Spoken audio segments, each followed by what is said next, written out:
내란 정권이 막을 내리고 정권 교체가 되었지만 여전히 온 나라에 내란 잔당들이 판을 치고 있습니다. 특히 윤석열도 윤석열이지만 증거인멸을 하는 잔당들이 문제인데 조만간 이들의 구체적 범죄들이 드러날 것 같습니다.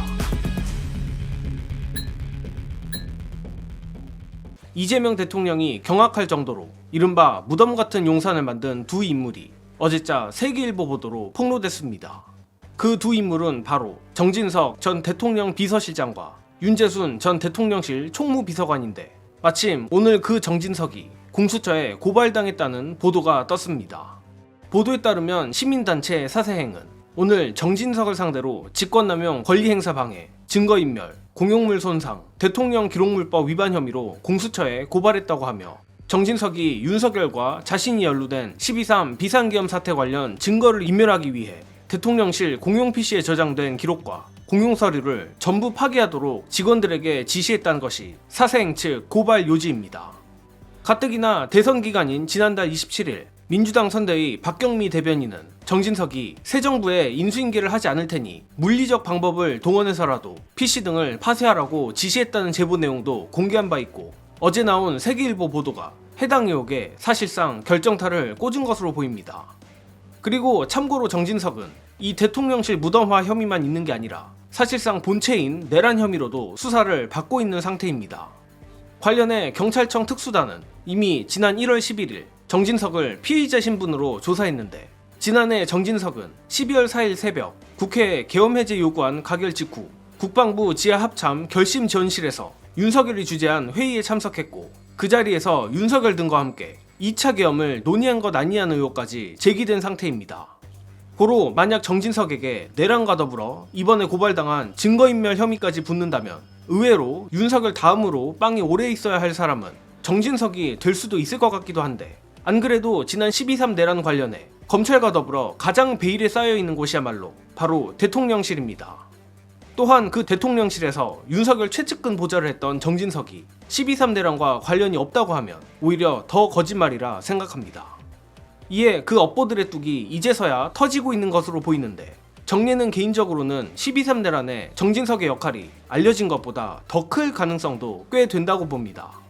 이를테면 윤석열의 술친구라는 점이나 과거 육모방망이 등의 발언을 보면 적어도 윤석열의 불법 계엄을 은근히 부추기거나 응원했을 수 있다고 보며 저렇게 뻔뻔하게 용산을 무덤화하는 지시를 내린 걸 보면 더욱 그렇습니다.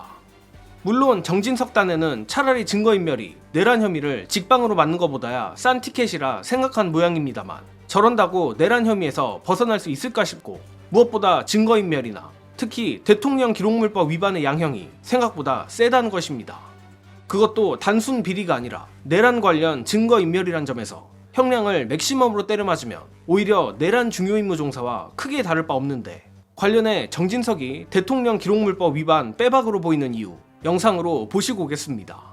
지금 이 정권 출범을 방해할 목적보다는 전 증거인멸에 더 방점을 두고 싶습니다. 이게 네. 단순한 방해를 할 동기는 별로 없어 보이는데 뭔가 감춰야 될 게 많았던 것 같아요. 박근혜는 그냥 박근혜 최순실이 해먹은 거예요. 이거는 윤석열 파면은 윤석열 대통령실, 윤석열 내각이 함께한 거기 때문에 이건 집단범죄거든요. 네. 그러니까 당연히 증거인멸의 동기가 훨씬 높다고 볼 수밖에 없죠. 이걸 어떻게 해야 돼요? 뭐 그러니까요. 내규로 해야 돼요? 뭐 어떻게 이게 법률로 해야 그러니까 돼요? 이제 어떻게 해야 대통령 돼요? 기록물관리법 위반인지도 한번 좀 보긴 해야 될 것 같고요. 기록물. 약간 위반 소지가 저는 개인적으로 있어 보여요. 어. 왜냐하면 이 지시를 받았다는 게 브이로그로 남겨져 있었지 않습니까? 그러니까. 20대 9급 행정요원이 예, 예, 그 예. 여성이 야 우리 회사 지금 망해가지고 나 나가야 되는데 서랍 싹 비우라고 하더라 라고 예, 이야기를 예. 하고요. 저는 그런 생각이 들어요. 법도 법인데 공적 마인드가 전혀 없는 사람들의 집합이었다. 한글을 완전 다 포맷을 해서 한글 네. 툴이 없어가지고 문서 작업을 못했다는 거예요. 아니 근데 그 프로그램을 왜 없애는 거예요? 아 진짜 아니, 자기 것도 아닌데 왜 악의적이죠. 없앱니까? 지 것도 아, 아닌데. 예.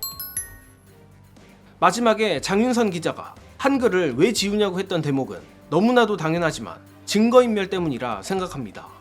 물론 포렌식을 하면 거진 복구가 되겠지만 어쨌든 저들 입장에서 지푸라기라도 잡는 것일 텐데 최근 김건희 사진사 여성처럼 세상 물정 모르고 겁없는 사람들도 있겠지만 용산 대통령실 직원들도 전부 바보는 아닐 것이고 자신이 독박 쓰지 않기 위해 분명 관련 자료를 백업해 놓은 사람들이 한두 명이 아닐 거라 봅니다. 그래서 아마 이번 주부터 시작해 다음 주까지 무수히 많은 내란 관련 보도가 나오겠지만 본격적인 특검이 출범하면 정말 상상도 못할 정도의 인사들의 이름이 쏟아져 나올 것으로 예상하며, 그리고 그 상당수는 검찰, 국민의힘에서 나오지 않을까 정예능은 기대합니다. 아무튼 내란 혐의는 특검이 수사하겠지만 정진석을 포함한 나머지 내란 잔당들에 대한 다른 고발건에 대해서도 공수처와 경찰이 조직의 명운을 걸고 철저히 수사를 해내길 바라며 조직의 존재 이유도 증명해주길 기원합니다. 이번 소식은 여기서 마칩니다. 시청해주신 여러분 감사합니다.